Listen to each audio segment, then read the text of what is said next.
Skoda Citigo jest już na naszym rynku od 5 lat. Złośliwi powiedzą, że auto z takim rynkowym stażem niczym nie potrafi zaskoczyć, a jednak nie zaskoczyła. Tymże ma paski. Zapraszam na kolejny odcinek programu Project Automotive.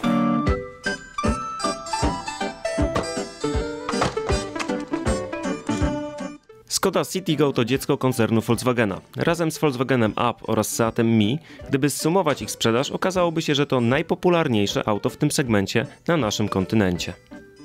Ponieważ jednak jest to auto typowo miejskie, które poza granice aglomeracji wyjedzie raczej sporadycznie, no chyba że jesteście przedstawicielem handlowym, dlatego sprawdzę 6 moim zdaniem najważniejszych aspektów, które w tego typu aucie są kluczowe.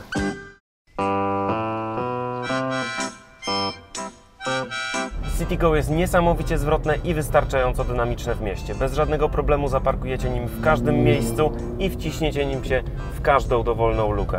Dla bardzo bojaźliwych przy parkowaniu są tutaj nawet czujniki parkowania z tyłu. Jeśli zdecydujecie się na odrobinę odwagi i przełamiecie, jadąc w dłuższą trasę, czeka Was miłe zaskoczenie. Citigo w trasie spisuje się naprawdę nieźle, jest stabilne nawet przy prędkościach autostradowych, ale żeby rozpędzić je do tych 140 km/h trzeba mieć dużo cierpliwości. Podróż nawet w 4 osoby z bagażem to nic strasznego i mówię to z własnego doświadczenia.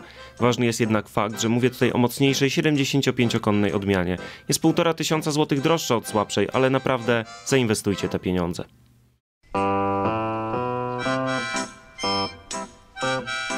Mała Skoda jest przy tym naprawdę wygodnym autem. Fotele z przodu, jak i kanapa z tyłu są komfortowe.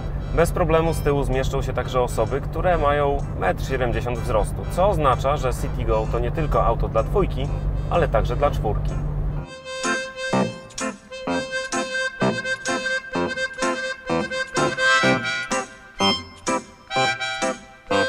Kanciasta linia nadwozia sprawia, że z tyłu pasażerowie mają miejsce nad głową, ale także względnie na boki. Drzwi z przodu posiadają kieszenie, gdzie mieści się butelka wody. W sumie są tutaj 2 uchwyty na kubki i pojemny schowek.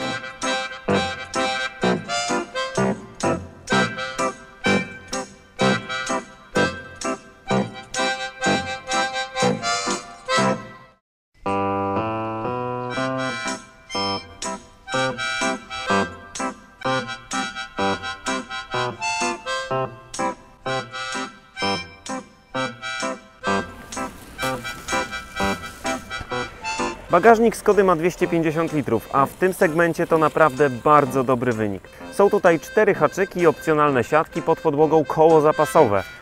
Przestrzeń jest niestety nieobita, a to oznacza, że lakier bardzo szybko się rysuje.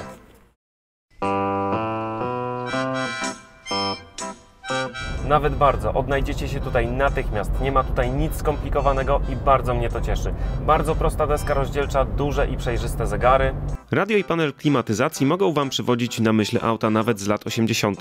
Ale co z tego? Jest schludnie i ładnie? Jest. Jest przejrzyście i prosto? Jest. Czy wszystko działa jak powinno? Działa. Czy komputer pokładowy przy zegarach pokazuje najważniejsze funkcje? Tak, pokazuje. Co prawda znajdziemy tutaj tylko 2 nawiewy po bokach oraz 1 po środku, ale absolutnie to nie przeszkadza, bo bardzo sprawnie radzą sobie z małym, wielkim wnętrzem Citigo. Plastiki są tanie w wykonaniu, ale ponieważ taki był zamysł konstruktorów, nie będę się do tego przyczepiał. Dla informacji powiem po prostu, że praktycznie wszystko jest tutaj twarde.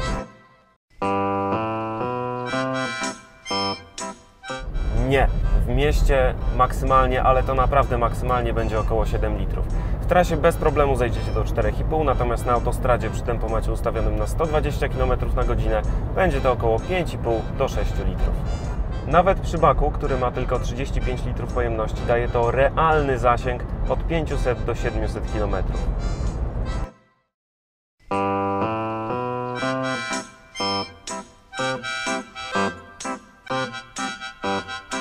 Od tego są paski.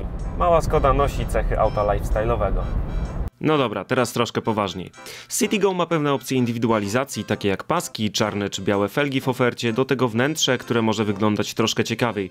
No, a tak swoją drogą to chyba ktoś je projektując bardzo mocno inspirował się Fiatem 500. Dodatkowo mamy tutaj takie coś, co Skoda nazwała uchwytem na zdjęcia, co oznacza, że mogę jeździć i spoglądać na zdjęcie swojego ulubionego auta testowego. Pięknie. Testowany egzemplarz kosztuje 45 000 złotych, a wyposażony jest w takie bajery jak tempomat, światło do jazdy dziennej, przyciemniane tylne szyby, dodatkowe głośniki czy paski. Jednak jeżeli zdecydujecie się nie kupować takich gadżetów, a na przykład skonfigurować auto bardziej pod siebie lub zrezygnować z tych gadżetów w ogóle, może się okazać, że wyjedziecie fajnie skonfigurowanym autem już za około 41-42 tysiące złotych. Z całej trójki koncernu w najsłabszej 3-drzwiowej wersji jest co prawda najdroższa, jednak ze względu na pakiety wyposażenia jest równie atrakcyjna dla klienta co Seat czy Volkswagen. Wszystko jest tak naprawdę kwestią tego, jaki znaczek chcemy mieć na masce i jaki pakiet wyposażenia nam najbardziej pasuje. Jednak te w Skodzie są naprawdę atrakcyjne. Skoda Citigo to przyjaciel kierującego w mieście i bardzo dobry kumpel także na trasie. W sumie zrobiłem tym autem około 1800 km i bardzo żałuję, że muszę jutro oddać, bo jest autem niesamowicie udanym. A ja nadal nieopłacony przez importera je polecam. Dzięki i do zobaczenia. Jeżeli spodobał Ci się ten materiał, zostaw łapkę w górę oraz zasubskrybuj nasz kanał. Polub nas także na Facebooku, odwiedź naszą stronę, Instagrama, Snapchata, a potem obejrzyj wszystkie nasze pozostałe filmy. Miłego seansu, cześć!